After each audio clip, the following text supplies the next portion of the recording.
pagkakakilanlan.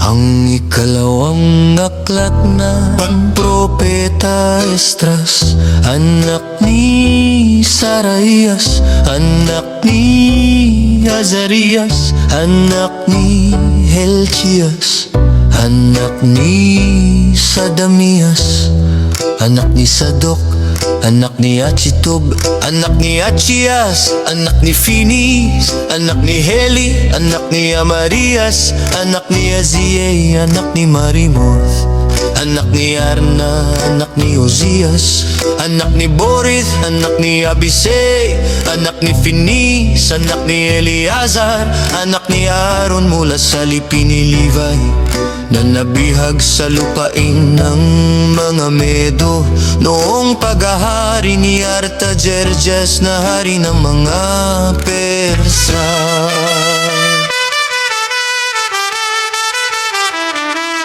At ang salita ng alahaya Yahweh ay dumating sa akin, na nagsasabi, humayo ka at ipakita mo sa aking bayan ang kanilang mga kasalanan, at sa kanilang mga anak ang kanilang mga kasamaan na kanilang ginawa laban sa akin, upang kanilang masabi sa mga anak ng kanilang mga anak. Sapagkat ako'y kanilang kinalimutan, at sa mga dayuhang Diyos ay nagandog ang kasalanan ng mga amay na dagdagan, at sa mga anak ay umabot.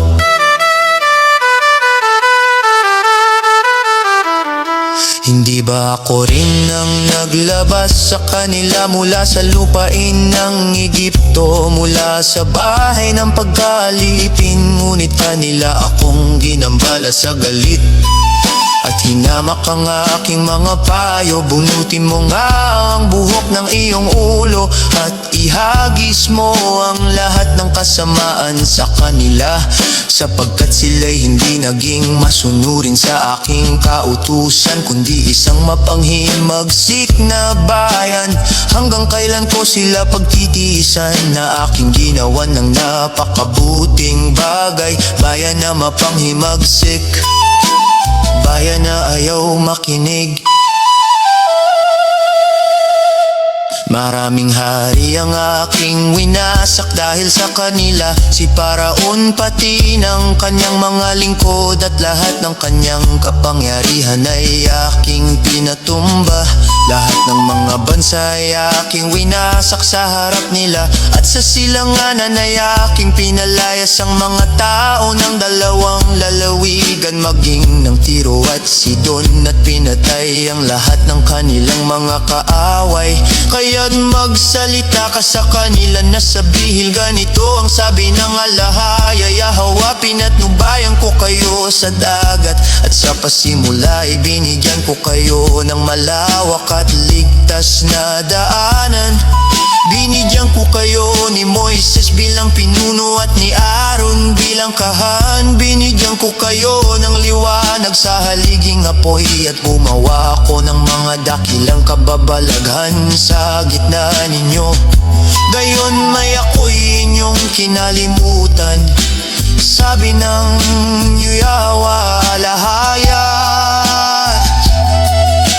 Ako ang nagligtas, ako ang gumabay, ngunit ako'y inyong kinalimutan. Ako ang gumawa ng kababalaghan, ngunit ako'y inyong tinalikuran. Ganito ang sabi ng makapangyarihang Yahweh, ang mga pugo ay naging tanda sa inyo. Binigyan ko kayo ng mga tolda para sa inyong kaligtasan. Gayon may kayo'y nagreklamo doon, at hindi nagtagumpay sa aking pangalan para sa pagkasira ng inyong mga kaaway, kundi hanggang sa araw na ito ay nagrereklamo pa rin kayo.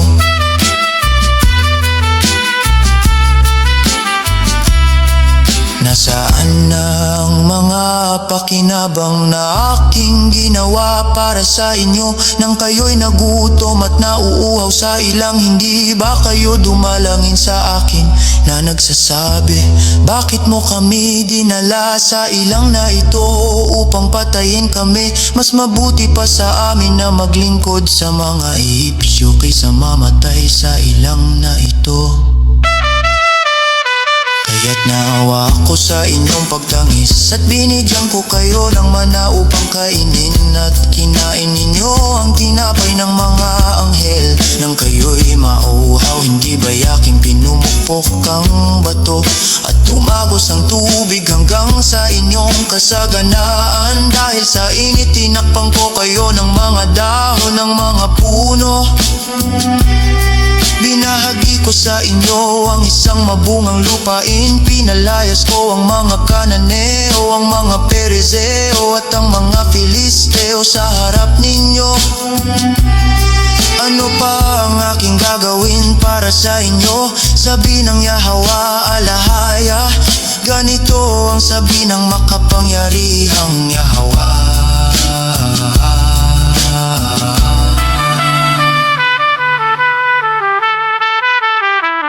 Nang kayo'y nasa ilang, sa ilog ng mga Amorheo, na nauuhaw at namumusong sa aking pangalan, hindi ko kayo binigyan ng apoy dahil sa inyong pamumusong, kundi inihagis ko ang isang puno sa tubig